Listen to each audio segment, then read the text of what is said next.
नमस्कार, मैं स्मिता श्रीवास्तव, सचिव साहित्य उन्नयन। सामाजिक जागरूकता में साहित्यिक सरोकार विचार गोष्ठी भाग 2 में आप सभी का बहुत-बहुत स्वागत है।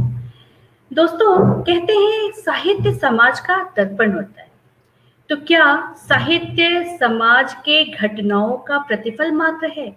क्या साहित्य में समाज को दिशा देने की शक्ति निहित नहीं है? साहित्य का क्या कार्य और क्या उद्देश्य होना चाहिए? वो कितना सफल है, कितना सजग है, वर्तमान में उसका क्या स्वरूप है और क्या होना चाहिए? ऐसे कुछ सवाल एक संवेदनशील व्यक्ति के मस्तिष्क में, एक जो सोचने की शक्ति रखता है, ऐसे मस्तिष्क में अनवरत चलता ही रहता है। ऐसे कुछ सवालों, ऐसे कुछ विचारों के निदान हेतु आज इस विचार गोष्ठी का आयोजन किया गया है, जिसमें पुनः आप सभी का मैं बहुत-बहुत स्वागत करती हूँ। हमारे साथ उपस्थित हैं डॉक्टर उर्विजा शर्मा जी। आपका बहुत-बहुत स्वागत है। आप शंभू दयाल पीजी कॉलेज में कार्यरत हैं। आपके अनेक शोध पत्र राष्ट्रीय एवं अंतर्राष्ट्रीय स्तर की शोध पत्रिका में प्रकाशित हो चुके हैं। विद्यार्थी विकास परिषद द्वारा आप शिक्षक सम्मान से सम्मानित हैं। आपकी 10 पुस्तकें प्रकाशित हो चुकी हैं। आपने अनेक राष्ट्रीय व अंतर्राष्ट्रीय सेमिनार में सहभागिता की है। आपने दूरदर्शन में उद्घोषिका के रूप में संचालन भी किया है।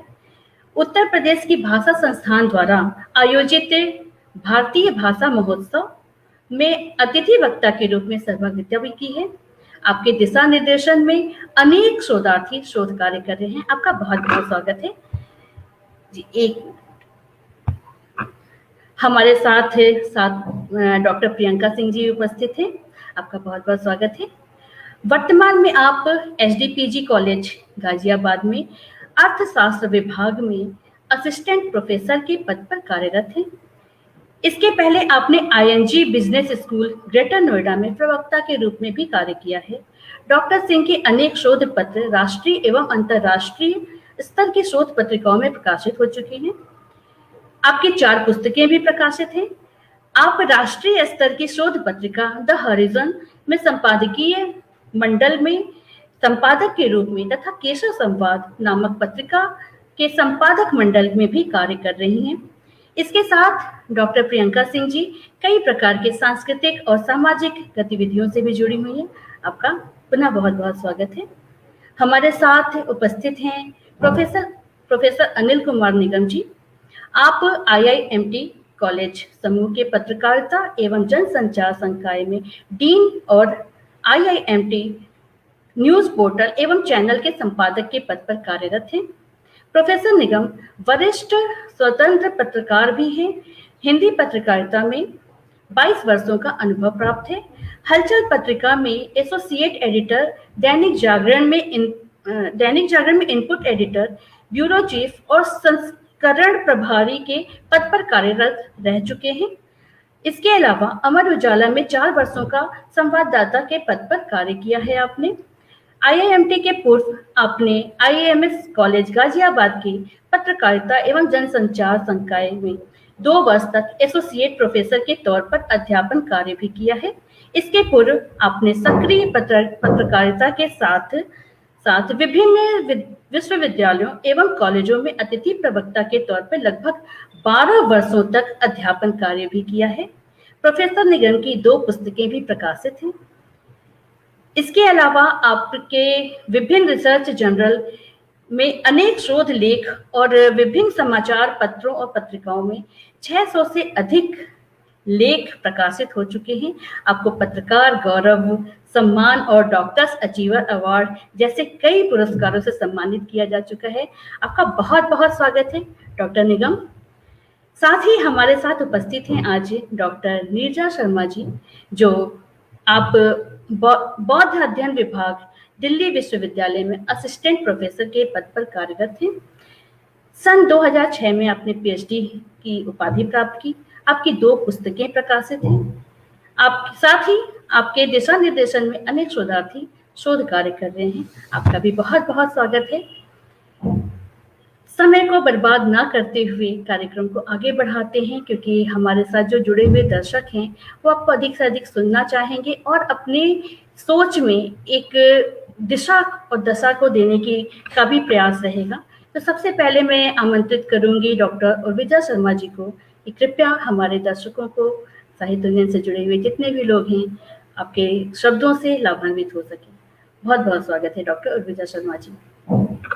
धन्यवाद स्मिता जी। सर्वप्रथम मैं साहित्य उन्नयन टीम का अभिनंदन करती हूँ कि वे समय समय पर ऐसे साहित्य का आयोजन करके साहित्य को आगे बढ़ाने का काम करते हैं। इसी के साथ विचार गोष्ठी में उपस्थित मेरी सहयोगी doctor Priyanka Singh ji, doctor Neerja Sharma ji, professor Anil निगम जी का भी मैं आभार व्यक्त करती हूँ कि मेरे साथ इस पैनल में उपस्थित होकर उन्होंने मुझे भी गर्व का अनुभव कराया। आज का विषय बहुत सामयिक है, बहुत महत्वपूर्ण है और बहुत गंभीर है। पिछली विचार गोष्ठी जिसमें श्रृंखला में एक में जहां बात खत्म की थी, वहीं से मैं आज बात प्रारंभ करना चाहूंगी अपनी।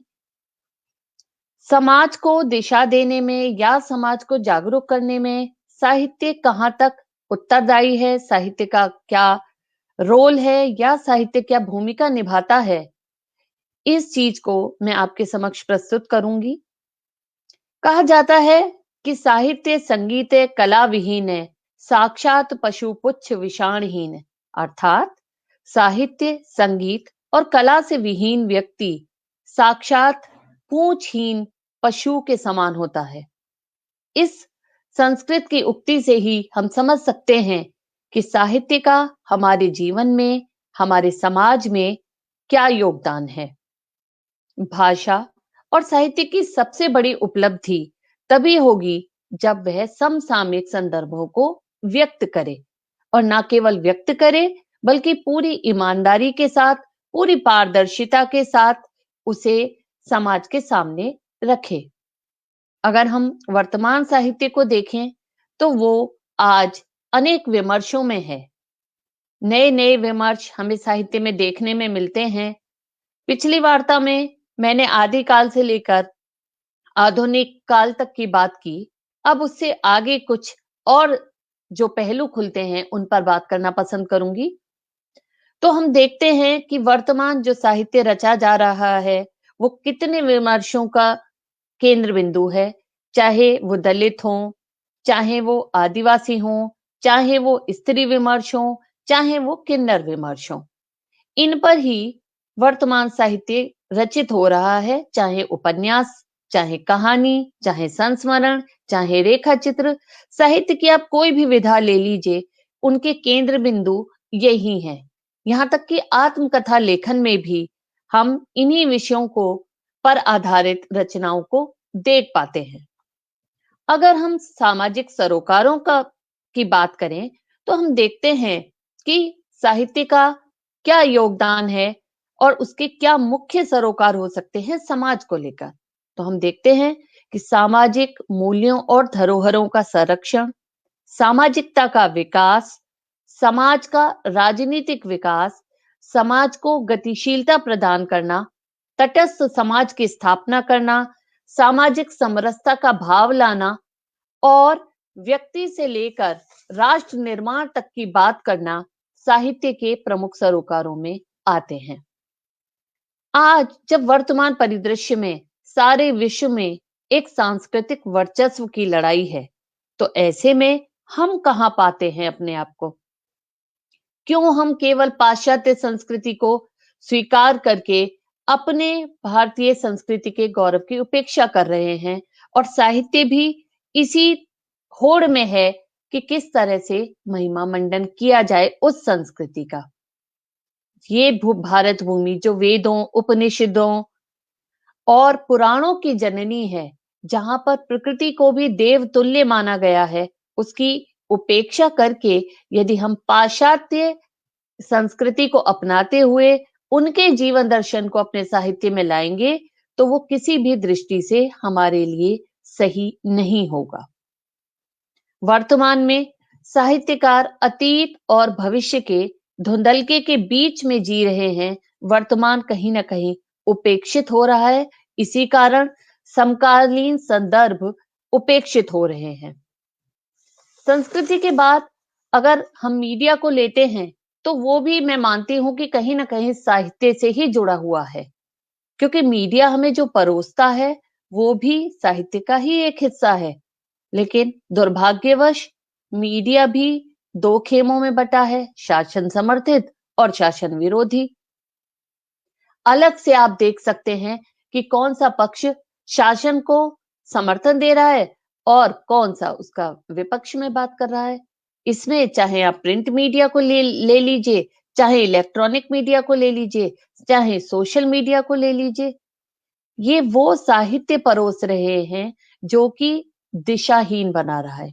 जबकि आवश्यकता इस बात की है कि हम बिल्कुल पक्षपात रहित होकर एक ऐसा साहित्य परोसें। यहाँ साहित्य से अभिप्राय समाज के हर सरोकार से जुड़ा होने पर है। मैं यहाँ तस्लीमा नसरीन जी की पंक्तियां कहना चाहूंगी, जिसमें उन्होंने लिखा कि सुनो दोस्तों सुनो, दुआ करो इस सुरक्षित घर से, कभी किसी दिन सुरक्षित निकल सकूं। तुम सब मिलकर मेरा कोई एक गुनाह ढूंढ निकालो, कोई गुनाह साबित हो जाता तो तसल्ली हो जाती। ऐसी साफ गोई की आवश्यकता है साहित्यकारों को कि जो बिल्कुल निष्पक्ष तरीके से वो कहें या मीडिया कर्मी वो दिखाएं जो हमारे समाज को एक ऐसी राह पर ले जाए जिससे कि हमारा जीवन संवर सके। कहा जाता है कि साहित्य में ज्ञान, नीति, संस्कार और संस्कृति का समन्वय होता है। ज्ञान क्या है? ज्ञान ज्ञान तृतीय मनुजस्य नेत्रम, अर्थात ज्ञान मनुष्य का तीसरा नेत्र है। नीति नीति क्या है? नीति नियते जीव है, आनंद स्वरूप है, प्रतियया स नीति, अर्थात जिसके द्वारा जीव अपने तिरोहित आनंद स्वरूप को प्राप्त कर लेता है, वह सात्विक बुद्धि ही नीति है। संस्कार क्या है? संस्कार वो है जो हमें जीवन दर्शन सिखाए, जो हमारे मौलिक रूपों को व्यक्त करे, वो हमारे संस्कार हैं। संस्कृति क्या है? संस्कृति हमें जीवन जीने का तरीका सिखाती है और वही सभ्यता के रूप में हमारे सामने आता है। तो आवश्यकता किस बात की है? आवश्यकता इस बात की है कि साहित्यकार वर्तमान में उन समस्याओं को लाएं, उन बातों को रखें जो कि भारतीयता से परिपूर्ण हो, जो हमारी युवा पीढ़ी को एक ऐसा मार्ग दिखाएं जिससे कि वो अपनी संस्कृति, अपने धर्म, अपने संस्कारों से जुड़े रहें।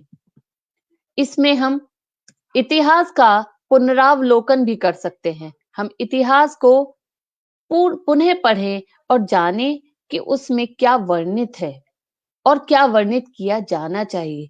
क्योंकि चाहे कला हो, चाहे धर्म हो, चाहे संस्कृति हो, चाहे संस्कार हो, चाहे जीवन हो, चाहे जीवन दर्शन हो, ये सब साहित्य का ही एक अंग है। अतः आवश्यकता इस बात की है कि पाश्चात्य व्यामोह को छोड़ते हुए, नकारात्मकता को त्यागते हुए सकारात्मक तरीके से हम अपनी संस्कृति का संरक्षण करते हुए श्रेष्ठ व्यक्ति और तदुपरांत श्रेष्ठ समाज और उसके बाद श्रेष्ठ राष्ट्र का निर्माण करें। मीडिया भी, मेरा उनको संदेश कि कॉर्पोरेट हाउसेस बनकर मत रहिए, सत्य को परोसिए, सत्य को दिखाइए, उनकी सुनिए जिन्होंने आपको ये कहने के लिए एक स्थान दिया है। मेरा मानना है कि सही साहित्य वही होगा, जैसे मैं कबीरदास को यहाँ कोट करना चाहूंगी कि वो कहते हैं कि पार ब्रह्म के तेज का कैसा है अनुमान, कहिबे को शोभा नहीं देखा ही परमान। तो जो देखा, आंखों देखी, साक्षी हो, सही हो, सत्य हो, और सत्य के लिए साक्ष्य की आवश्यकता नहीं, यह मूल मंत्र यदि साहित्य, समाज और मीडिया ले लें तभी भारत विश्व गुरु बन सकता है। इसके साथ ही मैं अपनी बात समाप्त करती हूँ। बहुत बहुत धन्यवाद। बहुत सही कहा आपने उर्विजा मैम कि जिस तरह से आपने साहित्य, समाज और मीडिया को एक साथ चलने के लिए कहा और साथ ही कहा कि वर्तमान उपेक्षित भी हो रहा है, मीडिया का रोल इसमें वाक़ई सबसे सर्वोपरि कह सकते हैं। लेकिन समाज जिस तरह से आपने अपनी बातों को रखा कि नीति, संस्कार, संस्कृति के विषय में भी आपने बताया, मुझे लगता है कि दर्शकों को आज आपके बारे में सुन कर के आपके विषय जिस तरह से आपकी प्रस्तुति रही, ज़रूर उनको लाभ होगा। लेकिन हमारे साथ अभी बहुत सारे विचार, बहुत सारे वक्ता हैं जो आपसे सहमत भी होंगे। मैं फटाफट से ना कुछ लोगों के कमेंट्स ले लेती हूँ कि जो दर्शक हमारे साथ जुड़े हुए हैं वो भी अपने आप को इसमें सम्मिलित महसूस कर पाएंगे। कि सुधीर श्रीवास्तव जी सबका स्वागत कर रहे हैं, आपका भी बहुत बहुत स्वागत है। अनिल धवन जी भी सबका स्वागत कर रहे हैं। और सुधीर श्रीवास्तव जी कह रहे हैं कुछ विशेष जानने समझने का बेहतरीन अवसर है, उपयोगी विचार है। राज शर्मा जी हमारे साथ जुड़ी हुई हैं, बहुत बहुत स्वागत है आपका। प्रकाश चमोली जी हैं, बहुत सुंदर सार्थक चर्चा। रुचि शर्मा जी हमारे साथ जुड़ी हुई हैं, रुचि शर्मा जी भी सबका स्वागत कर रही हैं। Ruchi Sharma ji, doctor Urvija Sharma, very well said and explain nicely. Gargi Rai ji भी हमारे साथ जुड़ी हुई हैं। और जैसे मैंने कहा था कि मेरी बातों से सभी लोग सहमत होंगे कि आपकी बातें सुन करके उनको जरूर अपने जीवन में लाभ, एक दिशा और दशा का एक विचार मिलेगा। और मैं अगले दौर पे चलती हूँ। हमारे साथ डॉक्टर प्रियंका सिंह जी यहाँ पे उपलब्ध हैं। तो डॉक्टर प्रियंका सिंह जी, आपका इस उक्त विषय पे क्या विचार है? कृपया हम मेरे साथ में मेरे दर्शकों को भी आप अपने विचारों से अवगत कराएं। पुनः आपका बहुत बहुत स्वागत है डॉक्टर प्रियंका सिंह जी। धन्यवाद स्मिता जी। सबसे पहले सभी को नमस्कार। और आज के इस वेबिनार में उपस्थित डॉक्टर अनिल निगम जी, डॉक्टर उर्विजा शर्मा जी, डॉक्टर नीरजा शर्मा जी, साहित्य उन्नयन सचिव श्रीमती स्मिता श्रीवास्तव जी और लाइव देख रहे दर्शकों का हार्दिक अभिवादन। सर्वप्रथम मैं साहित्य उन्नयन टीम को इस वेबिनार श्रृंखला को आयोजित कराने के लिए बहुत बहुत बधाई देती हूँ एवं मुझे इसमें सहभागिता करने का अवसर प्रदान किया और इस मंच के माध्यम से मेरे अपने विचार लोगों तक पहुंचेंगे, इसलिए आपका बहुत बहुत आभार। अभी बहुत ही अच्छी प्रस्तुति और बहुत अच्छे विचार हमें डॉक्टर उर्विजा शर्मा जी को देखने को मिले, जिसमें उन्होंने विभिन्न आयाम, समाज और साहित्य, मीडिया, संस्कृति, इनको बहुत अच्छे तरीके से एक धागे में पिरो करके और एक तरह से निष्कर्ष के रूप में हमारे सामने रख दिया है। हम कह सकते हैं कि वर्तमान समय में इस विषय, जो आज का विषय है, सामाजिक जागरूकता में साहित्यिक सरोकार की प्रासंगिकता बहुत महत्वपूर्ण हो जाती है, क्योंकि समाज या यूं कहें कि समाज के निर्माण में और उसके विकास में साहित्य की भूमिका अहम है। किसी समाज के सतत विकास में निश्चित रूप से साहित्य का योगदान रहा। और दूसरे शब्दों में, जैसे पहले स्मिता जी ने भी कहा कि साहित्य समाज का दर्पण होता है और साहित्य हमें संस्कार भी परोसता है। देश में स्वतंत्रता प्राप्ति के समय व उसके बाद विभिन्न बिंदुओं को साहित्यकारों ने, कवियों ने उजागर किए। भारतीय चिंतन व परंपरा में आचरण का बहुत महत्व है, इसलिए वैदिक परंपरा में कवि को मनीषी, त्रिकालदर्शी, परिभू, स्वयंभू आदि बुलाया जाता था, क्योंकि उनका स्थान सर्वोच्च था। यहाँ एक और समाज साहित्य को आकर्षित करता है, मैं कहूंगी वही दूसरी तरफ साहित्य समाज को। साहित्य द्वारा हम अपनी ज्ञान पिपासा को, कौतूहल को शांत कर पाते हैं। निश्चित रूप से साहित्य से राष्ट्र की गरिमा, उसकी संस्कृति, सभ्यता और राष्ट्र के विचारों, प्राचीन परंपरा, रहन सहन आदि की जानकारी प्राप्त होती है। आचार्य हजारी प्रसाद द्विवेदी जी के शब्दों में अगर कहें तो साहित्य सामाजिक मंगल का विद्यालय है।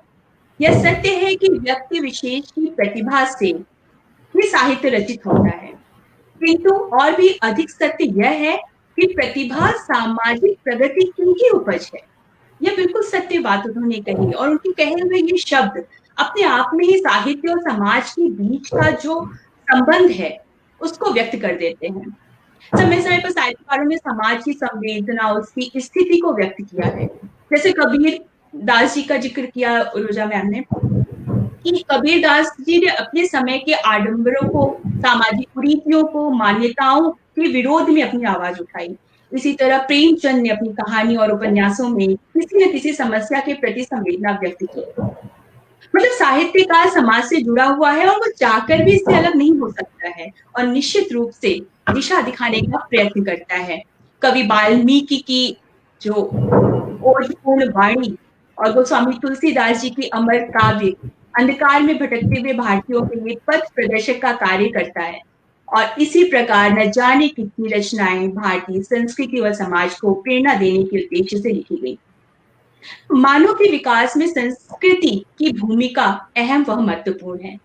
हमारी संस्कृति की भव्यता, अखंडता, उसका दीर्घ जीवन का कारण जीवन में भावना और साहित्य दर्शन को यथोचित स्थान प्रदान करना। मानव का भौतिक विकास तो स्वतः हो जाता है और उसके लिए, उसके विकास के लिए बहुत से बिंदुओं पर, बहुत सी चीजों पे हम बहुत खर्च भी करते हैं, लेकिन भावात्मक विकास के लिए साहित्य की भूमिका अहम है। यह हमें एक दृष्टि प्रदान करता है जिससे हम सामाजिक व्यक्तिगत घटनाओं को विचार पूर्वक संपूर्णता व समग्रता से देखें और महसूस करें। उसमें एक अलग प्रकार की शक्ति होती है। जब कभी हम बचपन में साहित्य, बाल साहित्य को पढ़ते थे या कॉमिक्स, नंदन चंपक ये सब पढ़ते थे, तो उस कहानियों के किरदार के लिए एक भावना विकसित होती थी। कहानी की लेखन शैली बचपन के मानस पटल पर एक भाव अंकित कर देता था। जानवरों के प्रति संवेदना, अपने हीरो जैसे बनने की शक्ति, बड़ों का सम्मान व आदर, ये सब कुछ हमें बाल साहित्य से सीखने को मिलता और उसी को पढ़ते हुए और समझते हुए हम बड़े हो गए। लेकिन धीरे धीरे साहित्य का स्वरूप भी बदलता गया। साहित्य की लोकप्रियता में भारी कमी आई, जिससे निश्चित तौर पर भावात्मक विकास में भी कमी आई है। और इसी कारणवश भावात्मक दृष्टि से अविकसित युवा में उस प्रकार की समग्रता व संपूर्णता का आज हमें अभाव दिखता है। युवा अपना समय व ऊर्जा सही दिशा में ले जाए, न कि किसी ऐसे डिस्ट्रक्टिव कार्यों में और ना ही किसी अनुपयोगी या अनार्थ जिसे हम कहेंगे कि ऐसी तरफ आकर्षित हो जाए जहां हमारी संस्कृति और सभ्यता का माहौल बनता हो। आजकल युवाओं का साहित्य में योगदान कम है, या यूं कहें कि वह पढ़ना ही नहीं चाहते। और इसके पीछे जहां तक मुझे समझ में आता है, हमारी शिक्षा पद्धति रही है जिस पर मैकाले का प्रहार और भारत का समृद्ध ज्ञान परंपरा और अभिव्यक्ति को बंधक सा बना लिया गया। धीरे धीरे हमारे ऊपर ऐसे थोपते गए कि हम स्मृतिहीन होते गए और हमने वैसी ही दृष्टि भी अपना ली, उसी में रमते गए और अपनी भारतीय संस्कृति और सभ्यता को हाशिए पे धकेलते गए। अगर ज्ञान की दृष्टि से हम जिस प्रकार निर्भर होते गए, उससे हमारी भाषा का, ज्ञान का प्रचार व प्रभावी लोकतंत्र के लिए घातक सिद्ध होने लगा। और इसलिए आवश्यक है कि हम अपनी संस्कृति, ज्ञान दृष्टि के लिए संवेदनशील रहें। तभी हम इसे संजो करके और सहेज करके रख सकते हैं। और यहीं पे साहित्य की भूमिका अहम हो जाती है। अपने एक लेख साहित्य बोध आधुनिकता के तत्व अज्ञे में कन्हैयालाल नंदन जी कहते हैं, उनका थोड़ा सा अलग विचार है। वो कहते हैं कि संस्कृति के संबंध में जो भ्रांत धारणाएं फैली हुई हैं, वे समस्या को और उलझाती हैं। हमारे अनेक पूर्वाग्रह कुछ बुनियादी असत्य पर भी आधारित हो सकते हैं, जब तक उस सत्य का शोध न किया जाए, और तब तक इन पूर्वाग्रहों से मुक्ति पाना कठिन है। अन्य सभी संस्कृतियों की भांति हमारी भारतीय संस्कृति भी एक मिश्र अथवा सामासिक संस्कृति है। संस्कृति मात्र समन्वित होती है क्योंकि एक समन्वित दृष्टि ही उसकी एकता का आधार होता है। और इसमें उन्होंने अनेक लेखक, पाठक और आलोचकों को एक परिधि में रखते हुए अपनी ये बात कही। मुझे उनकी ये बात बहुत ही सही लगी, क्योंकि लेखक की कृतियों की महत्ता आलोचक ही बताएंगे और पाठक उसकी, उनकी कृतियों को आत्मसात करेंगे। तो मेरा कहना यह है कि युवा वर्ग को आज सब कुछ बहुत कम समय में चाहिए, जिसके लिए वो एक शॉर्टकट ले लेते हैं। और आज जब जमाना यूट्यूब, इंस्टा और फेसबुक का है, तो उस समय साहित्य की हमारी जिम्मेदारी और अहम हो जाती। भारत की श्रेष्ठता उसकी भाषा और साहित्य और संस्कृति में निहित है, और इन सभी का समन्वय भारत को एक सक्षम और सशक्त राष्ट्र बनाता है। हमारी मान्यताएं, जैसे हमारे व्रत, तीज, त्योहार, उसके महत्व का भी एक वैज्ञानिक आधार होता है। जब ग्रहों में बदलाव होता है तो उसका जो इम्पैक्ट होता है वो व्यक्ति के मन पर भी होता है। मन पर ग्रहों के बदलने के प्रभाव को हम बायोरिदम कहते हैं, और उन खास दिनों में जैसे कि अभी सूर्य का उत्तरायण होना, इन अवसरों पर ब्रह्मी ऊर्जा ने कार्यों के लिए प्रेरित करती है और एक सकारात्मकता का भाव उत्पन्न होता है। ऐसे पवित्र दिनों का उद्देश्य कि आप कुछ नया करें, कुछ पुनर्विचार करें और एक सकारात्मक बदलाव की तरफ अग्रसर हों।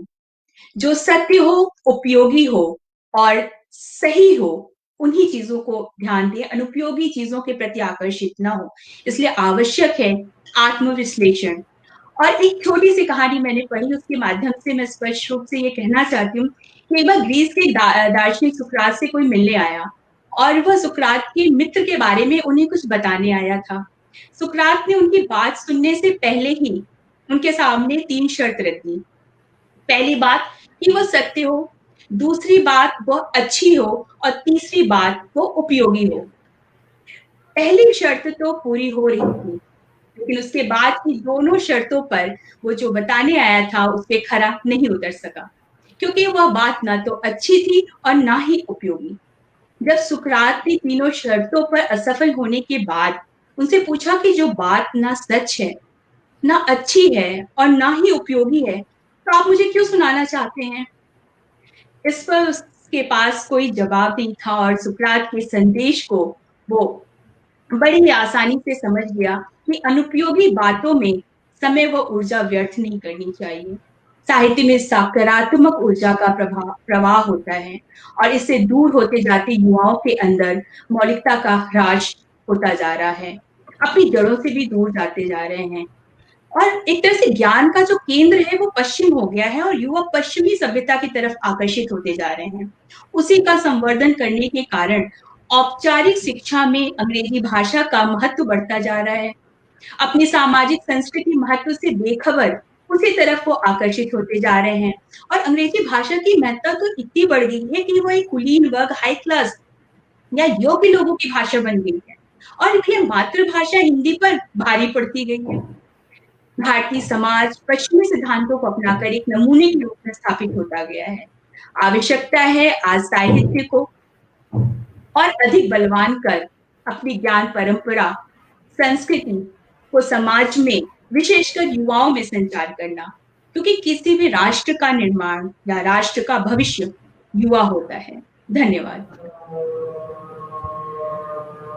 बहुत ही शानदार वक्तव्य आपकी तरफ से रहा और जिस तरह से आपने कहा कि अनुपयोगी बातों में समय नष्ट नहीं करना चाहिए, एकदम पूर्णतः सत्य है। मैं आपसे पूर्णतः सहमत हूँ इन बातों को लेकर के। आपने कहा कि साहित्य सामाजिक मंगल का विद्यालय है, साहित्य समाज से पूर्णतः जुड़ा हुआ है, भावनात्मक विकास के लिए आवश्यक है। तो आपकी एक एक बात, एक एक शब्द मुझे लगता है कि पूर्णतः हमारे साथ जितने भी जुड़े हुए दर्शक हैं वो भी आपसे पूरी तरह से सहमत होंगे। मैं फटाफट से कुछ लोगों के कमेंट्स ले लेती हूँ।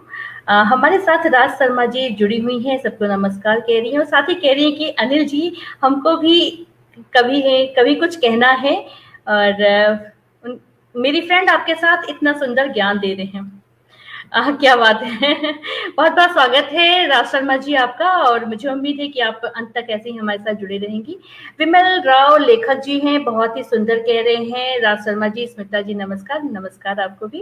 राजेश कुमार श्रीवास्तव जी जुड़े हुए हैं हमारे साथ में, हार्दिक शुभकामनाएं एवं बधाइयां दे रहे हैं। राज शर्मा जी के तो बहुत सारे कमेंट्स लगातार बने हुए हैं इस पे। डॉक्टर अरुणा पाठक जी हमारे साथ जुड़ी हुई हैं, बहुत बहुत स्वागत है आपका। गार्गी राय जी हमारे साथ सही दृष्टिकोण बोल रही हैं। सबके सुंदर विचार हैं, हमारी संस्कृति को इसकी जरूरत है। अजीत पांडे जी, हमारी गुरुकुल शिक्षा प्रणाली मॉनिटोरियल प्रणाली पर टिकी हुई थी, जहां सारी शिक्षा, थोड़ा लंबा है मैं इसको बाद में आराम से पढ़ लूंगी। रुचि शर्मा जी कह रही हैं बहुत ही सुंदर। अर्थात ये सब पढ़ने का सिर्फ ये है कि दर्शक हमारे साथ जुड़े रहें। आज की विचार गोष्ठी का उद्देश्य भी यही है कि अधिक से अधिक लोग जो एक भटकाव की स्थिति में हैं अपने समाज के प्रति या अपने साहित्य के प्रति, अपने संस्कृति के प्रति, उनको एक दृष्टिकोण भी मिले। वो सोचें जरा सा, ठहरे जरा सा, थोड़ा सा और विचार करें, थोड़ा मंथन करें कि हम कहाँ हैं, कहाँ जा रहे हैं और इसका उद्देश्य क्या है। बस इन्हीं सारे विचारों को, इन्हीं सारी बातों को थोड़ा सा और साकार रूप में, थोड़ा सा उसको सजाने के लिए, थोड़ा सा और मूर्त रूप में देने के लिए आज इस विचार गोष्ठी का आयोजन किया गया है। हमारे साथ यहाँ उपस्थित हैं डॉक्टर अनिल कुमार निगम जी, जो मीडिया से हैं, और जैसा कि अभी तक हमारे 2 वरिष्ठ लोगों ने बताया कि मीडिया का रोल तो कभी नकार सकते ही नहीं है। तो ऐसी ही बहुत सारी बातों पे मुझे उम्मीद है कि डॉक्टर अनिल कुमार निगम जी से हमें बहुत कुछ जानने को मिलेगा। इतना लंबा एक्सपीरियंस है उनका इस क्षेत्र में। तो बस आपका बहुत बहुत स्वागत है। हम आपकी बातों से कुछ हमें भी सीखने को मौका मिले। जी अनिल जी, बहुत बहुत धन्यवाद स्मिता जी। साहित्य उन्नयन स्वागत है द्वारा आयोजित इस विचार गोष्ठी में सबसे पहले मैं वर्चुअल माध्यम से आयोजित इस विचार गोष्ठी में स्मिता जी जो सचिव हैं इस संस्था की, उनका मैं आभार व्यक्त करता हूं। और इस गोष्ठी में उपस्थित डॉक्टर नीरजा शर्मा जी, डॉक्टर उर्विजा जी, डॉक्टर प्रियंका सिंह जी, 2 वक्ताओं को मैंने सुना है। और साहित्य तो ऐसा विषय है कि आप लोगों के बीच में आके मैं अपने आप को एक तरीके से कहना चाहिए कि थोड़ा सा बौना भी महसूस कर रहा हूँ, क्योंकि साहित्य निसंदेह जो है, जो पत्रकारिता है वो साहित्य की ही एक विधा है, लेकिन फिर भी थोड़ा सा मुझे लगता है कि जो साहित्य में गहराई है उसका अपना एक पक्ष है, और जो पत्रकारिता में गहराई है उसका दूसरा पक्ष है। फिर भी मैं बहुत अच्छे सुंदर विचार आप लोगों के सुनने के बाद मैं जो है पत्रकारिता के संदर्भ में, और जो आपका विषय है खासतौर से जो पत्रकारिता का जो सरोकार है समाज के साथ, उस पर जरूर बात करना चाहूंगा। साहित्य को समाज का दर्पण कहा जाता है, इसमें कोई शक नहीं है। और साहित्य ही वो लोक मंगल धारा है जिससे समाज के इतिहास का पता भी चलता है, और उससे विकास तथा प्रगति की धारा बनती है। अन्यथा दिशाहीन और अस्पष्ट साहित्य मानव को यथार्थ से बहुत दूर ले जाता है। सोचा समझा जाए तो पत्रकारिता की विधा को भी साहित्य के अंतर्गत माना जाता है, जैसा कि मैंने पहले भी आपसे कहा। बहुत से चिंतकों विचारकों ने पत्रकारिता की तात्कालिक साहित्य की संज्ञा भी दी है। विचार किया जाए तो समय समय पर विभिन्न साहित्यकारों ने पत्रकारिता में अपना योगदान और पत्रकारों का मार्गदर्शन भी किया है। मैं थोड़ा सा आपको इसके लिए आजादी के पहले भी थोड़ा सा वो संदर्भ देना चाहूंगा, आपको ले चलना चाहूंगा। और इसी संदर्भ में मैं ये बात भी कहना चाहूंगा कि जो पत्रकारिता भी है वो भी साहित्य, वो भी आज जो है समाज का एक दर्पण है। जो समाज में घटित होता है घटनाओं के रूप में, वो साहित्य में तो स्थान पाता ही पाता है, लेकिन वो पत्रकारिता में भी, मीडिया जगत में भी उसको कहीं ना कहीं उसका प्रतिबिंब आपको देखने को मिलता है, लिखने पढ़ने के दौरान, और भी विभिन्न चीजों में आपको देखने को मिलता है। अब सबसे बड़ी बात यह है कि यदि साहित्य और पत्रकारिता के दर्पण पर धूल जम जाए, यदि उसमें कहीं ना कहीं कुछ इस तरीके की धुंध आ जाए, तो इससे सबसे बड़ा नुकसान इन दोनों विधाओं का होता है।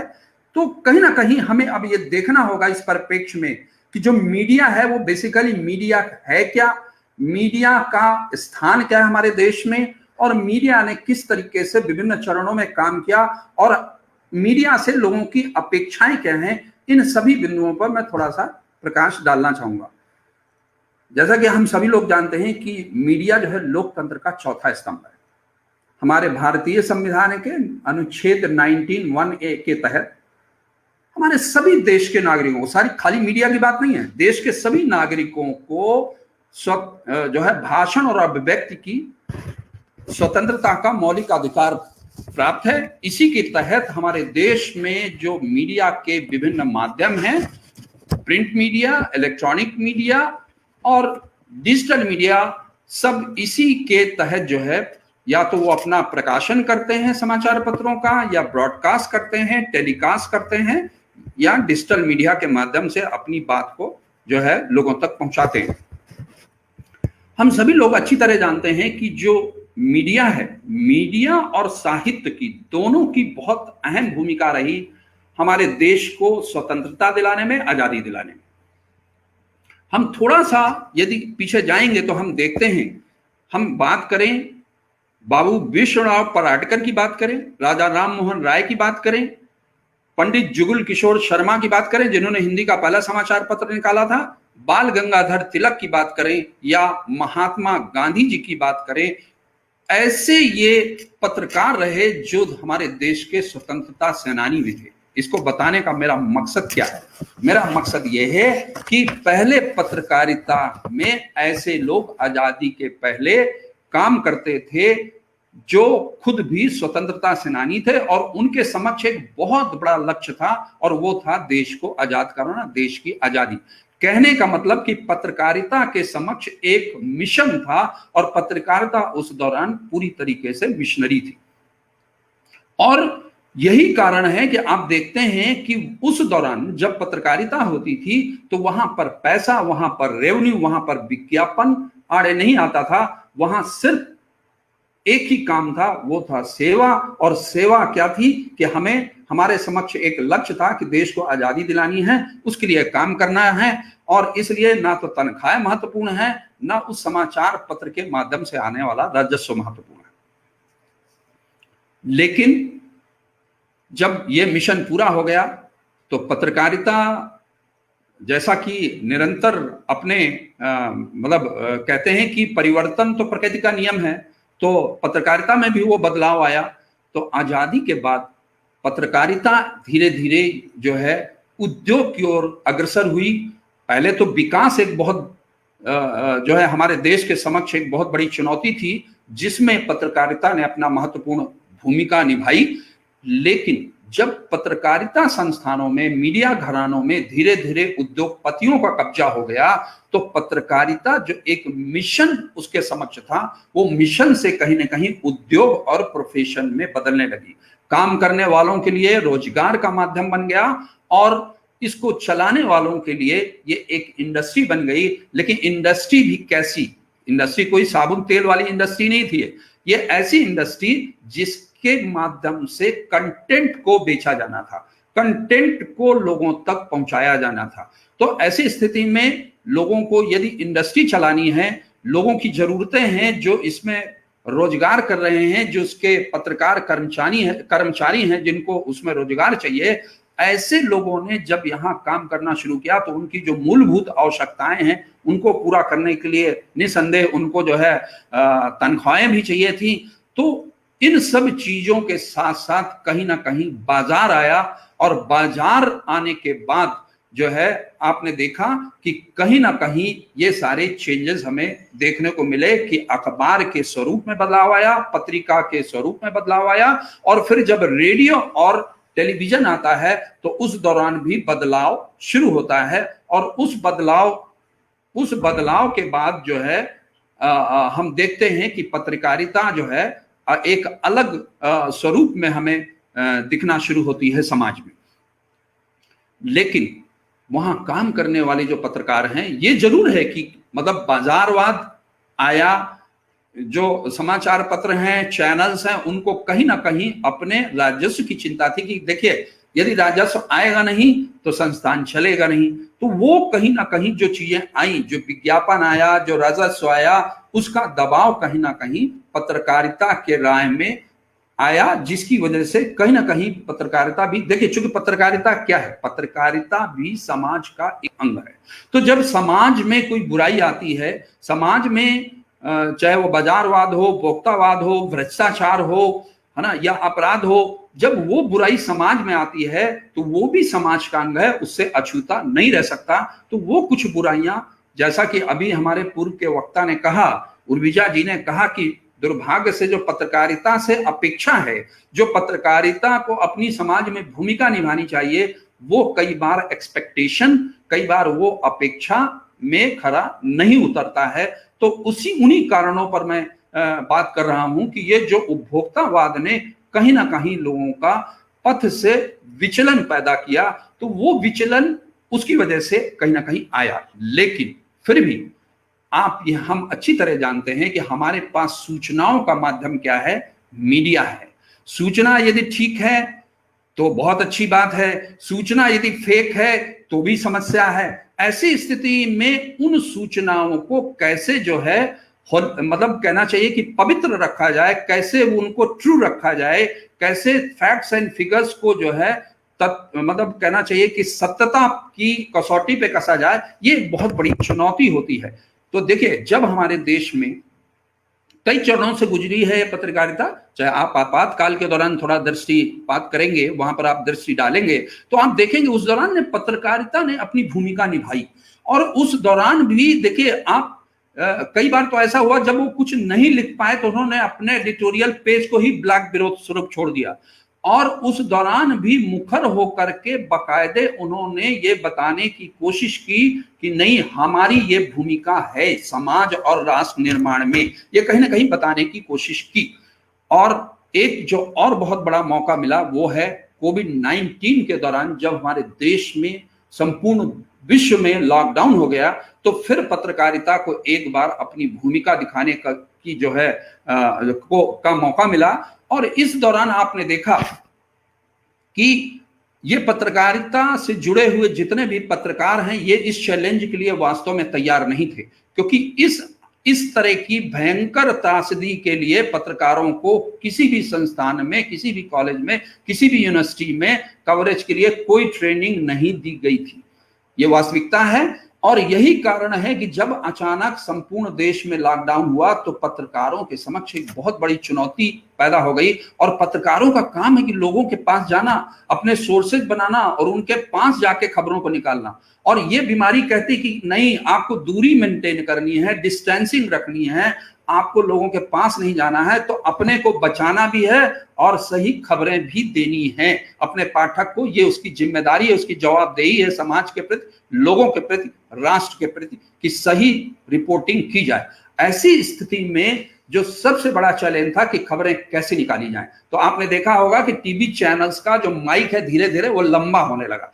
उसको जुगाड़ तंत्र से पहले बड़ा किया गया, वो वास्तव में उसके लिए तैयार नहीं थे। आप देखिएगा उसमें कैसे हैंडल लगाया गया है, कैसे बड़ा किया गया। अब जरूर माइक बड़े होने लगे हैं, कॉर्डलेस भी हो गए हैं, उनकी जो ग्रैस्पिंग पावर है वो थोड़ा बढ़ी है कि मतलब आप पहले तो तार के माध्यम से ही, हालांकि कॉर्डलेस तो पहले ही हो गया था, तो दूर से भी आप बोलेंगे तो वो कैच कर लेता है आपकी आवाज को, और उन सब चीजों के लिए तैयार किया गया। और एक जो मीडिया का माध्यम है दैट इज सोशल मीडिया और डिजिटल मीडिया। जो डिजिटल मीडिया इस दौरान बहुत सशक्त भी हुआ। डिजिटल मीडिया, देखिए प्रिंट मीडिया में संकट के बादल आए, चूंकि आप लोगों ने सुना होगा कि कहा गया साहब कि ये तो अखबार है, अखबार के माध्यम से भी कोरोना फैल रहा है, इस तरह की बातें आई और अखबार बहुत सारे लोगों ने लेना ही बंद कर दिया, पढ़ना ही बंद कर दिया शुरू में। फिर ये बात कई जगह विज्ञापन के माध्यम से, अदालत के माध्यम से लोगों को जागरूक किया गया कि नहीं भाई, अखबार के माध्यम से कोरोना नहीं फैल रहा है। इस तरीके की कुछ बातें आई थी जिसकी वजह से लोग अखबार से या तो टीवी में शिफ्ट हुए, या उनके माध्यम एक था डिजिटल प्लेटफॉर्म जिसके माध्यम से उन्हें सूचनाएं मिल रही थी, और वो सूचनाएं अपने सोशल मीडिया के प्लेटफॉर्म पे लोगों ने बहुत तेजी से सर्कुलेट करना शुरू किया। तो इसके दो चीजें हुई। एक तो सोशल मीडिया इस दौरान स्ट्रांग भी हुआ, उसका जो सकारात्मक पक्ष हमें देखने को मिला, स्ट्रांग इस तरह से हुआ कि बहुत सारी सूचनाएं जो दब सकती थी, आप चाहे वो वीडियो के माध्यम से देखिए, चाहे वो आप जो है फोटोग्राफ के माध्यम से देखिए या रिकॉर्डिंग के माध्यम से देखिए, वो जब सर्कुलेट की गई और पहुंची और वो तहकीकात करनी पड़ी, इवन की इलेक्ट्रॉनिक मीडिया को भी उसकी तहकीकात कर चीजों को चलाना पड़ा। तो कई बार ये हुआ कि जो फेक न्यूज है उससे न्यूसेंस भी क्रिएट हुआ। ये मैं नहीं कहता कि हर चीज ठीक पहुंची, बहुत सारा न्यूसेंस भी क्रिएट हुआ, लेकिन बहुत सारी ऐसी चीजें जो दब सकती थी उन आवाज को उठाने का काम भी सोशल मीडिया ने किया। कि कई ऐसी खबरें हुई, जैसे आप वहां एक ब्लैक पर्सन को जो है अमेरिका में पुलिस द्वारा जो है उत्पीड़न के दौरान जो मृत्यु हो गई थी, आपने देखा वो सोशल मीडिया में ही खबर सर्कुलेट हुई थी और कितनी तेजी से सर्कुलेट हुई कि वो खाली अमेरिका में नहीं बल्कि विश्व के कई देशों में उसके खिलाफ विरोध प्रदर्शन हुए, नस्लवाद के खिलाफ। वो सोशल मीडिया की सशक्तिकरण का एक बहुत मतलब अहम उदाहरण है। और लेकिन उसका नकारात्मक पक्ष भी है कि बहुत सारी चीजें ऐसी सर्कुलेट की गई जो फेक थी, जिनको बगैर सोचे समझे सर्कुलेट कर दिया गया।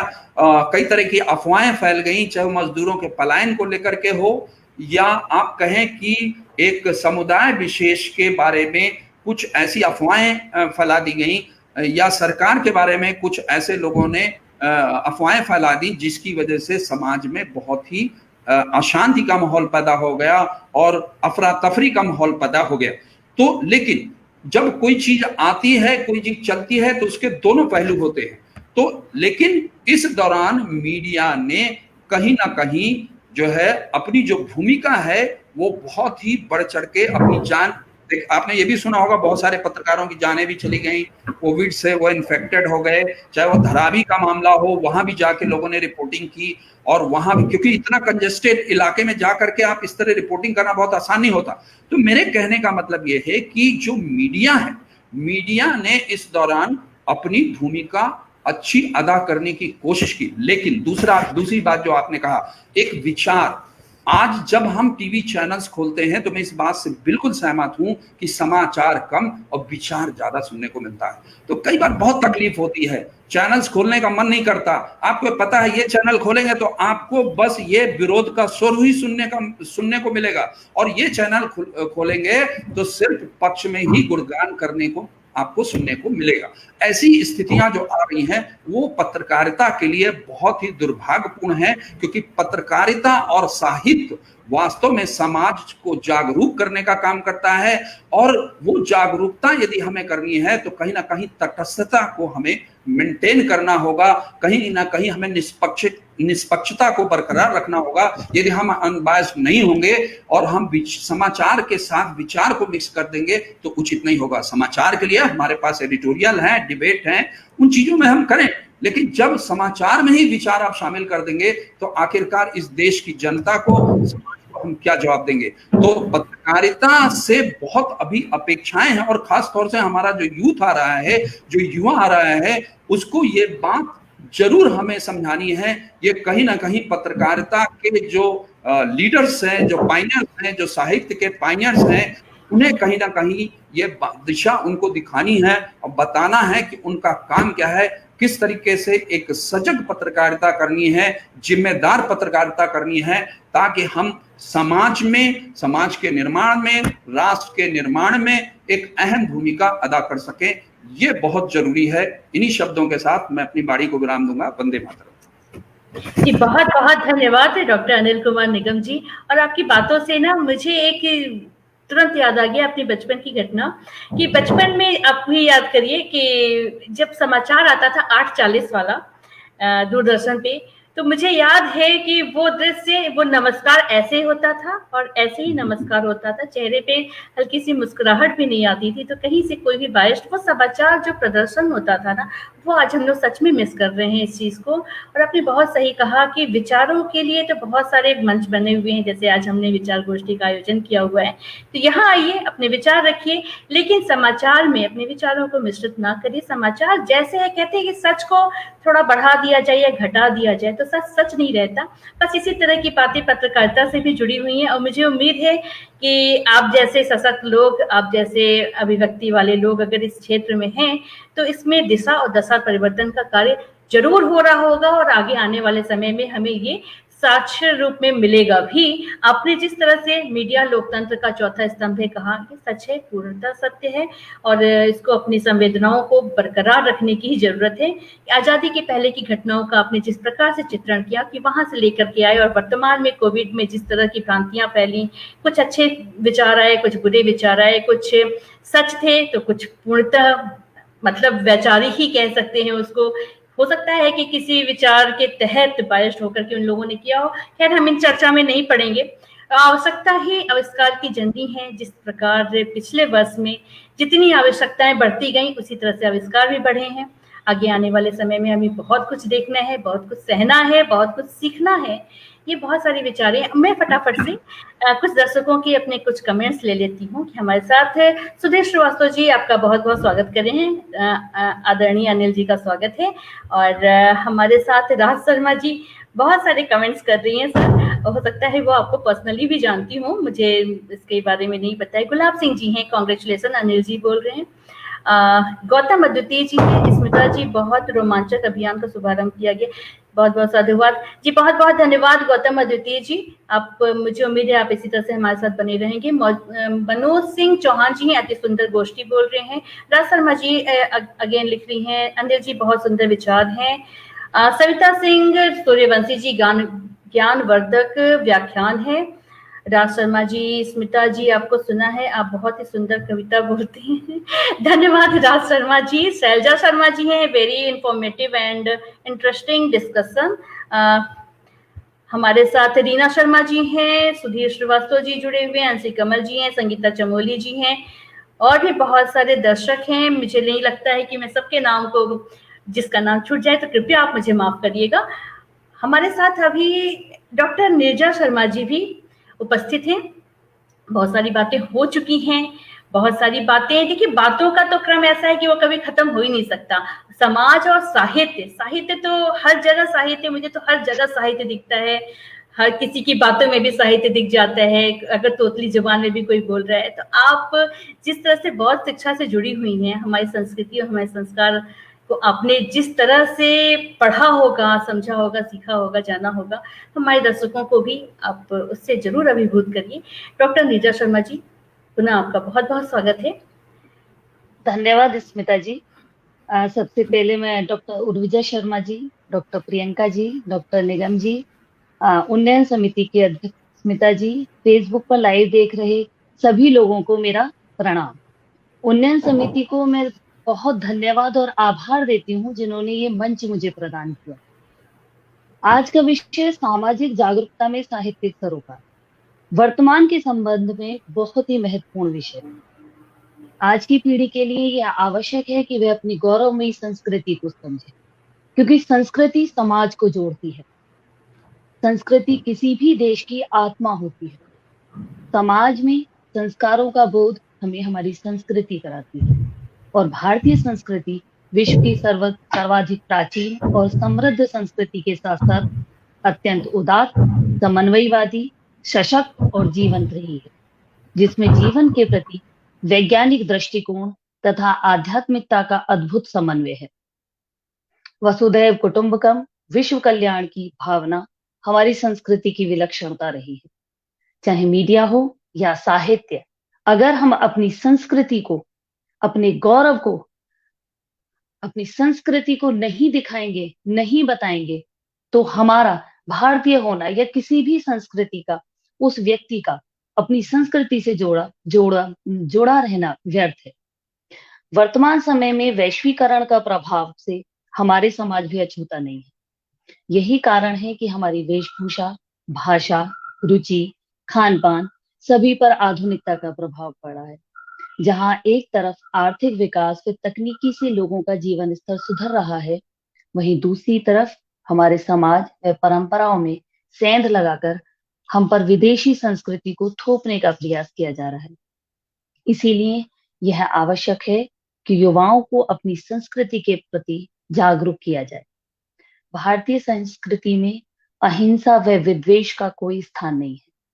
कर्म और भाग्य, भोग्य और वैराग्य, निवृत्ति और प्रवृत्ति, आध्यात्मिकता और भौतिकता का समन्वय भारतीय संस्कृति का मूलाधार है, जिसे हमें अपने समाज में जागरूक करना होगा। समाज में इसकी जड़ें इतनी स्थायी और मजबूत हैं कि समय का प्रभाव और आधुनिकता का प्रहार उसे समाप्त नहीं कर सकता। लॉर्ड मैकाले का, जिसका जिक्र अभी प्रियंका जी ने भी किया था, उन्होंने हमारी गौरवमयी संस्कृति को चिरस्थायित्वता को समझाते हुए कहा था कि भारतीयों को कभी भी जीता नहीं जा सकता जब तक हम राष्ट्र की रीढ़ को ना तोड़ दें। भारत की रीढ़ है उसकी आध्यात्मिकता और सांस्कृतिक विरासत। हमारी रग रग में हमारी संस्कृति बसी हुई है। जरूरत है तो समाज में इसे जागरूक करने की। मैं एक बहुत छोटा सा एग्जाम्पल आपको देना चाहती हूँ कि मीडिया और समाज ने इस समय हमारी संस्कृति को जागरूक करने का जो बेड़ा उठाया है, हमारे साहित्य ने, हमारी मीडिया ने, उसका एक छोटा सा एग्जाम्पल है कि आजकल जो ये कोरोना चल रहा है, संपूर्ण विश्व कोरोना बीमारी से ग्रसित है। कोई भी विकसित और विकासशील राष्ट्र सभी इससे प्रभावित हुए हैं और भारत में इस बीमारी को से निपटना तो बहुत ही चुनौतीपूर्ण था। लेकिन ये कहते हैं कि यदि मातृभूमि के निवासियों का मनोबल दृढ़ हो तो किसी भी युद्ध को बिना संसाधन के अभाव के भी जीता जा सकता है। भारत के पास संसाधनों की बहुत कमी थी, लेकिन उसके बावजूद भी हमने कोरोना पर बहुत हद तक विजय प्राप्त की है। मीडिया का प्रभाव देखिए, प्रधानमंत्री मोदी जी की अपील पर कोरोना योद्धा जो इस भयावह संकट में देशवासियों की सेवा में लगे हुए हैं, उनका थाली बजाकर वे दीपक जलाकर आभार व्यक्त करें। घर घर में दीपक जलाए गए, थालियां बजाई गई। इससे न केवल भारतीयों का मनोबल बढ़ा, वरन सामाजिक जागरूकता फैली। उस समय लोगों में कुछ करने की ठान ली जो उनके राष्ट्र के लिए बहुत लाभदायक हो। राष्ट्र के प्रति समर्पण भाव, संकल्प शक्ति, सार्वभौमिकता पर बल देते हुए भारत विश्व कल्याण की कामना कर वसुधैव कुटुंबकम का संदेश देता है और यही भावना हमें विश्व की अन्य संस्कृतियों से भिन्न करती है। आज हम अपने आप को गौरवान्वित महसूस कर रहे हैं। विश्व के लोग अपनी संस्कृति त्याग कर भारतीय परंपरा अपना रहे हैं, नमस्ते कर रहे हैं। अमेरिकी संसद में वैदिक मंत्रोच्चार किया जा रहा है। जर्मनी जैसे विकसित देश में संस्कृत विषय को पाठ्यक्रम में अनिवार्य किया जा रहा है। स्वस्थ व्यक्ति से स्वस्थ समाज के निर्माण की भावना के साथ संपूर्ण विश्व न केवल योग को अपना रहा है, बल्कि अब प्राचीन भारतीय चिकित्सा प्रणाली आयुर्वेद के सिद्धांत को अपना रहा है। आज हमारी युवा पीढ़ी को संकल्पित होने तथा भारतवर्ष के प्राचीन पारंपरिक ज्ञान की परंपरा को वैज्ञानिक भाषा में संपूर्ण विश्व को समझाने पर जोर देना होगा। हमें अपनी संस्कृति व परंपरा की शक्ति पर विश्वास करना होगा और ये कब संभव है? जब हमारा साहित्य, हमारी मीडिया हमारी संस्कृति को सर्वोपरि मानकर उसकी ही बात करें, उसके आगे बढ़ाएं, हमारी गौरवमयी संस्कृति को ना भुलाएं, जो सच है उसे सामने लाएं। ये एक साहित्यकार, एक मीडिया कर्मी, सभी का ये दायित्व है कि वो आगे बढ़ें, आकर अपनी संस्कृति, क्योंकि हमारी संस्कृति हमारी जड़ें हैं जिसे हम काटते जा रहे हैं, हम खुद काटते जा रहे हैं अपनी जड़ों को। इसलिए आवश्यकता इस बात की है कि हम अपनी संस्कृति को संजो कर रखें, अपनी संस्कृति को बचा कर रखें। तभी भारतीयों का अस्तित्व है, तभी हमारा अस्तित्व है और हमारे समाज का अस्तित्व भी तब तक है जब तक हम अपनी संस्कृति को नहीं भुलाएंगे। वर्तमान में जो युवा पीढ़ी है उसे कुछ बातें ऐसी हैं जो अपने आचरण में लानी है। जैसे हमें अपनी धार्मिक परंपराओं को जीवित करना होगा, हमें अपनी धार्मिक परंपराओं को जानना होगा। नवयुवक जानते ही नहीं है कि हमारी परंपराएं क्या हैं। अगर हम अपनी परंपराओं से नहीं जुड़ेंगे तो हम अपनी संस्कृति को कभी भी संरक्षित नहीं रख सकते, हम अपने समाज को कभी आगे नहीं बढ़ा सकते। दूसरा, हमें अपनी प्राचीन भाषाओं को संजो कर रखना होगा, हमें अपनी प्राचीन भाषाओं को सजाना होगा, संजोना होगा। हम अपनी जड़ों से कटते जा रहे हैं, हम अपनी भाषा को छोड़ रहे हैं, हमें अपनी भाषा को बोलने में खुद हीन भावना की भावना पैदा हो रही है। हमें ऐसा लगता है कि हम शायद उतने एजुकेटेड, उतने पढ़े लिखे, उतने शिक्षित नहीं कहलाएंगे यदि हम अपनी स्थानीय भाषा को नहीं बोलें। तो हमें अपनी प्राचीन भाषा को बचाना होगा। तीसरा, अपनी कला और तकनीकी को दूसरे को शेयर करना होगा। हमें ये दिखाना होगा कि हमारी कला और हमारी तकनीकी कितने उच्च स्तर पर है। चौथा, समुदाय और समाज के अन्य सदस्यों के साथ समय बिताना होगा, जिससे हम अपने आप को समझ सकें, हम अपने भारत को समझ सकें। पांचवा, सामाजिक एवं राष्ट्रीय महत्व के उत्सवों का प्रबंधन करना होगा तथा इसमें सहभागिता करनी होगी। जब तक हम अपने राष्ट्रीय उत्सव में सहभागी नहीं बनेंगे, तब तक हम अपने समाज और अपने राष्ट्र का विकास नहीं कर सकते। अभी हम 15 अगस्त और 26 जनवरी को राष्ट्रीय उत्सव के रूप में नहीं लेते। हमारे जो बच्चे हैं, हमारी जो संतति है, जो नवयुवक हैं, वो एक इस तरह से मानती है कि एक अवकाश मिल गया, एक छुट्टी मिल गई। 15 अगस्त तो 26 जनवरी छुट्टी है, लेकिन उसके पीछे महत्व क्या है, हमारा कौन सा उत्सव है ये जिसको हम मनाते हैं, इससे हमें जोड़ना होगा, हमें अपनी संतति को ये बताना होगा। और नंबर 6, अपने संस्कृति पर गौरव करना होगा और उसे अपने आचरण में उतारना होगा। ये सिर्फ कहने वाली बात नहीं है कि हमें अपनी संस्कृति पर गौरव है, हमें अपनी संस्कृति को महसूस करना होगा, उसके गौरव को महसूस करना होगा, तभी हम आगे बढ़ सकते हैं। अपनी संस्कृति, गौरवमयी संस्कृति के प्रति सोए भारतीय समाज को जागरूक करना हमारा दायित्व ही नहीं, हमारा कर्तव्य भी है। और इसमें मुझे ऐसा लगता है कि साहित्य और मीडिया दोनों की भूमिका बहुत अहम हो जाती है, क्योंकि जहां साहित्य लोगों की, बहुत सारे लोग ऐसे हैं जो साहित्य को नहीं पढ़ सकते, लेकिन मुझे नहीं लगता कि मीडिया से कोई भी दूर है। अब मीडिया घर घर तक पहुंच चुका है, तो अब साहित्यकार और मीडिया वालों की ये दायित्व बनता है कि वो हमारी संस्कृति से हमें अवगत कराएं। नवयुवक आधुनिकता की दौड़ में ऐसे बढ़ते चले जा रहे हैं कि वो अपनी संस्कृति को भूलते चले जा रहे हैं। अगर हम अपनी संस्कृति से जुड़े रहेंगे तो हम अपने समाज से जुड़े रहेंगे, अगर हम अपने समाज से जुड़े रहेंगे तो हम अपने परिवार से जुड़े रहेंगे। और एक परिवार तभी उन्नति करता है जब वो अपने समाज और अपनी संस्कृति से जुड़ा है। धन्यवाद। बहुत सुंदर, बहुत ही अच्छे तरीके से, जिसको कहते हैं, जिस तरह से क्रमवार आपने समझाया है, तो मुझे पूरी उम्मीद है कि हमारे साथ जो आज जुड़े हुए दर्शक हैं, जो आपको सुन रहे थे और बड़े मन से सुन रहे होंगे, मुझे इसकी पूरी उम्मीद है कि जितने शालीनता से, जितने प्यार से आप बोल रही थी ना, कि वो कहीं हट ही नहीं सकते हैं। और जिस तरह से आपने क्रमवार समझाया कि संस्कृति का क्या मतलब, उसका उद्देश्य क्या है और संस्कृति क्यों आवश्यक है किसी भी देश के लिए। आपने कहा कि संस्कृति किसी भी देश की आत्मा होती है। सही बात है। वसुधैव कुटुंबकम का जो पाठ भारत ने पूरे विश्व को पढ़ाया है, वो कहीं स्वयं में खुद भूलते चला जा रहा है। तो इस ओर युवाओं को एक दृष्टि देने का कार्य हम बड़ों का भी कार्य है कि हम उनको वो सजग अपनी कहानियों के जरिए, अपनी और चीजों के जरिए हम उन्हें अपनी संस्कृति, अपने चीजों से तो जोड़ें कम से कम, कि हमारा क्या इतिहास रहा है। इतिहास भी हालांकि अब बहुत अपभ्रंश हो चुका है, लेकिन मुझे उम्मीद है, क्योंकि मीडिया पे बहुत ज्यादा बोझ पड़ रहा है और मुझे लग रहा है कि डॉक्टर अनिल कुमार निगम भी सोच रहे होंगे कि आज क्या मीडिया पे ही ये टारगेट किया जा रहा है, लेकिन ऐसा नहीं है। मीडिया ही है कि हर घर में मीडिया, और आजकल जो हाथ में मोबाइल है ना, तो हर कोई पत्रकार है। तो ये सभी के ऊपर एक दायित्व है कि वो क्या देख रहा है, वो क्या सीख रहा है, वो क्या समझ रहा है, वो क्या परोस रहा है।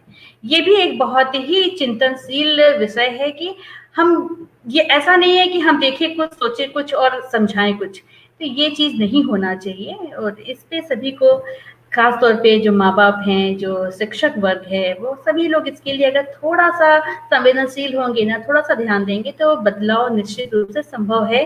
मुझे आपकी बातों से ऐसा महसूस हो रहा है।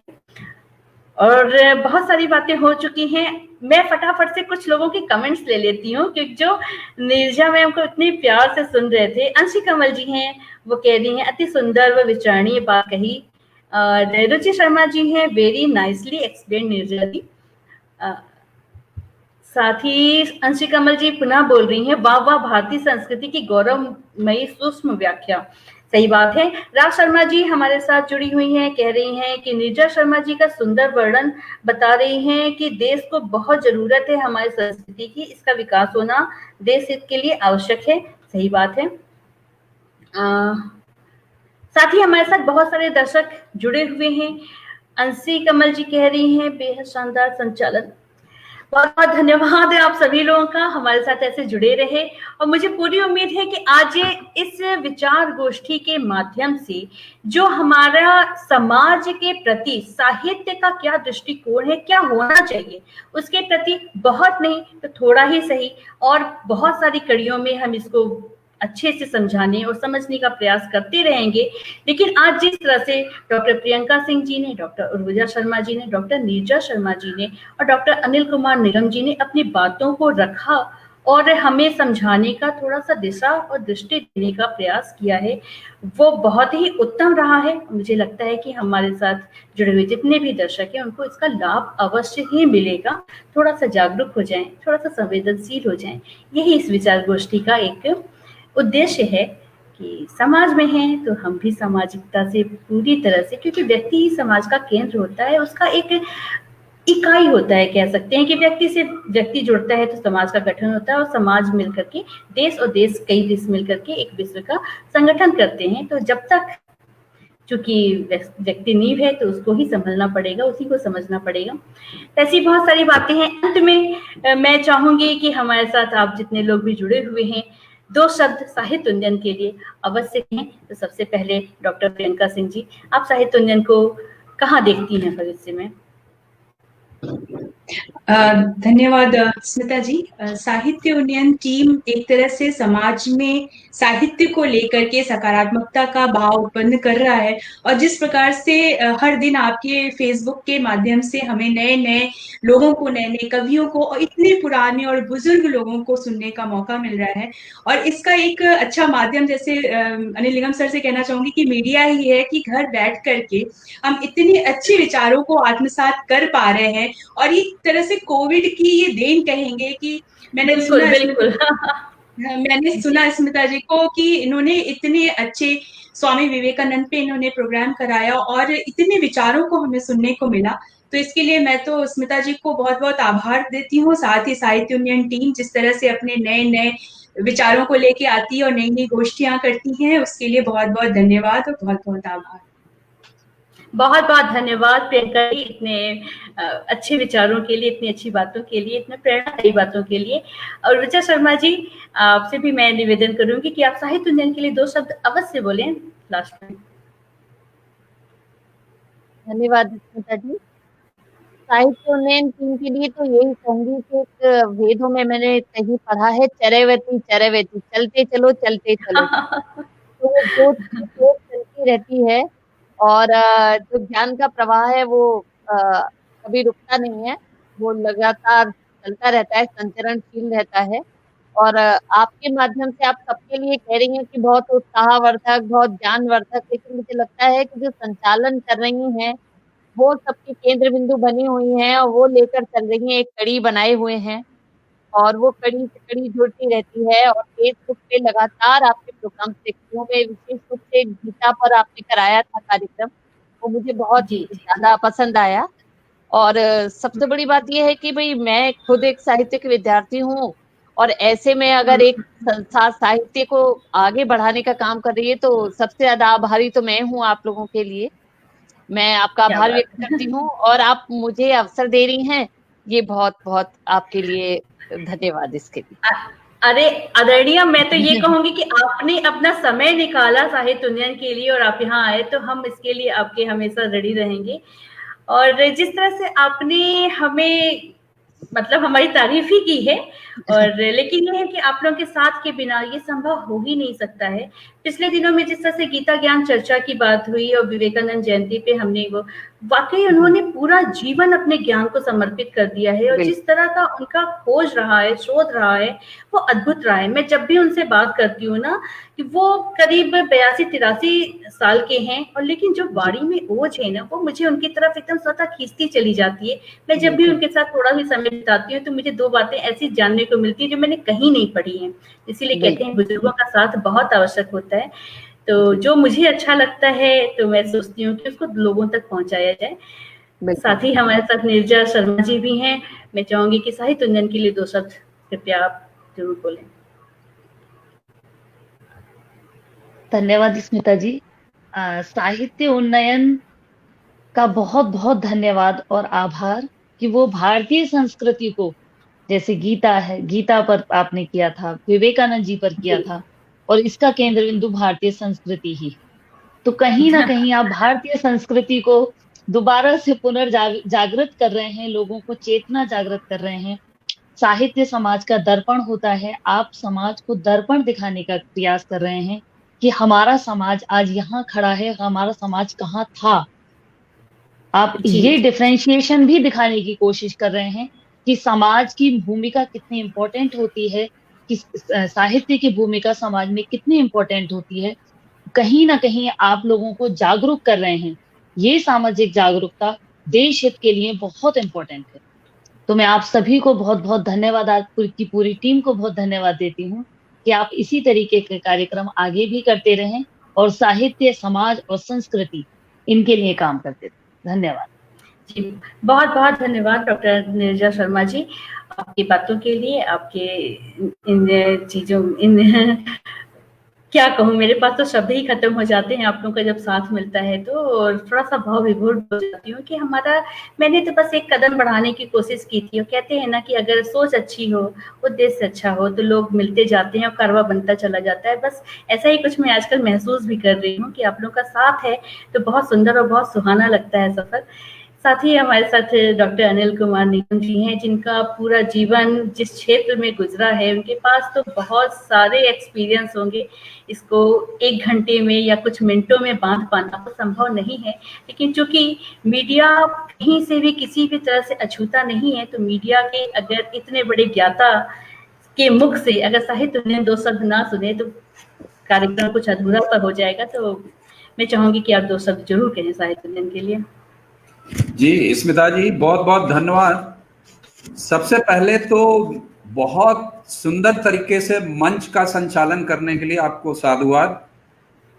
आपने इतने सुंदर तरीके से किया, सभी आपके दर्शक जुड़े हुए हैं। और क्योंकि देखिए, कोई भी कार्यक्रम का जो आयोजन है, वो जो मंच जिसके पास होता है, जो संचालित करता है, पूरी गतिविधि को चलाता है, वो यदि इम्पैक्टफुल ना हो, प्रभावी ना हो, तो मुझे लगता है उस कार्यक्रम में जान नहीं आती है। तो आपने जिस तरीके से मंच का संचालन किया, सबसे पहले उसके लिए आपको बहुत बहुत बधाई।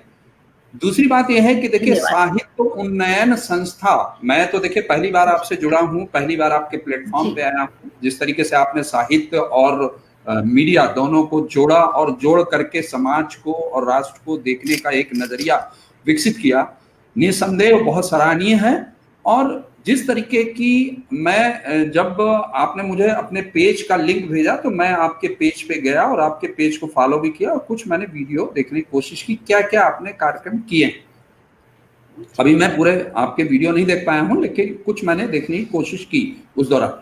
तो जैसा कि अभी नीरजा जी कह रही थी कि आप जिस तरीके से भारतीय संस्कृति, ज्ञान, परंपरा और यहाँ की जो सभ्यता को एक बार फिर से लोगों के सामने नए स्वरूप में रखने की कोशिश कर रही हैं, वो निसंदेह जो है अद्भुत कार्य है। और इस कार्य को आगे आप करते रहिए। और जैसा कि आपने कहा कि आपने कार्य शुरू किया है, तो निसंदेह वो कारवां जो है ये बड़ा होता रहेगा, आपके साथ लोग जुड़ते रहेंगे। आपने जो काम शुरू किया है निसंदेह बहुत ही सराहनीय है और ये सार्थक, और मुझे लगता है कि बहुत सकारात्मक जो है पहल है आपकी, जो आपने शुरू की है। मुझे लगता है कि इस तरीके के कार्य करने की समाज को जरूरत है, और जितना किया जाए वो कम है।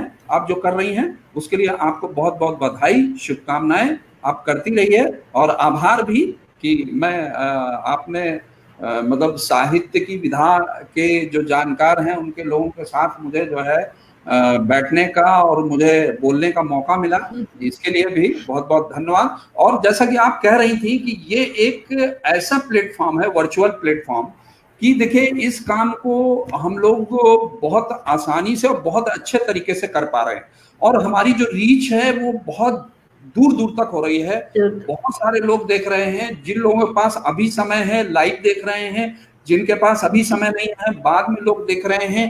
पहले हम लोग सोचा करते थे कि जैसे हमें ही किसी को जोड़ना होता था, कोई बहुत अच्छा विशेषज्ञ है, जानकार है ना, तो हमें सोचते थे कि कैसे उसको जोड़े, कैसे बुलाएं, बोलते हैं समय नहीं है, कल का रखिए, परसों का रखिए। उसी में एक बीच का समय निकलता है और उसी दौरान हम लोग आपस में कनेक्ट हो जाते हैं। तो ये एक बहुत अच्छा प्लेटफॉर्म भी है और बहुत अच्छी आपकी पहल है। इसके लिए एक बार फिर से आपको बहुत बहुत बधाई, शुभकामनाएं। जी धन्यवाद। जी बहुत बहुत धन्यवाद डॉक्टर साहब आपका। और जिस तरह से आपने इतना ये प्रेरक संदेश और प्रेरक वाक्य हमारे लिए बोले ना, मैं उसके लिए वाकई आपकी बहुत बहुत आभारी हूँ। और आप लोगों का साथ रहेगा तो जरूर हम बहुत अच्छा कार्य कर सकेंगे, क्योंकि उद्देश्य और विचार बहुत अच्छे हैं, इसमें कोई शक की बात नहीं है। और बस ऐसे ही कुछ विचार थे जो यहाँ तक हमें लेके आए हैं, और आगे भी हमें रास्ता मार्ग प्रशस्त होता रहे, बस आप लोगों का साथ मिलता रहे, ये मेरी कामना है। और भी बहुत सारे लोग अगर हमसे जुड़ना चाहेंगे तो जरूर हम बहुत एक अच्छा कार्यक्रम करेंगे। तो आप लोगों का बहुत बहुत आभार, बहुत बहुत धन्यवाद कि आपने हमें इतना समय दिया अपने इतने व्यस्तम जीवन में, इतने व्यस्तम कार्य वाले में। बहुत बहुत धन्यवाद। हमारे दर्शकों का बहुत बहुत धन्यवाद। लेकिन विदा लेने के पूर्व मैं कुछ सूचना है जो अपने इस मंच के माध्यम से आगामी कुछ सूचनाएं हैं वो मैं दे देती हूँ कि 23 जनवरी को नेताजी सुभाष चंद्र बसु जी का जयंती है। तो मंच उस दिवस पे जरूर कुछ ना कुछ कार्यक्रम करेगा। उसके बारे में संपूर्ण जानकारी आपको दे दी जाएगी पटल पे, आप जुड़े रहिएगा इसी तरह से। साथ ही चूंकि गणतंत्र दिवस हमारे सामने है, बस कुछ ही दिनों में होने वाला है 26 जनवरी का, तो 3 दिवसीय एक कवि सम्मेलन का आयोजन किया जाएगा। उसके लिए भी आप लोगों की सहभागिता अपेक्षित है। तो आप लोग हमारे साथ ऐसे ही जुड़े रहिए। इन्हीं शब्दों के साथ में आज की विचार गोष्ठी को मैं स्मिता श्रीवास्तव आप सभी के साथ आप सभी का आभार और धन्यवाद व्यक्त करते हुए मैं यहीं से समापन करती हूँ। नमस्कार।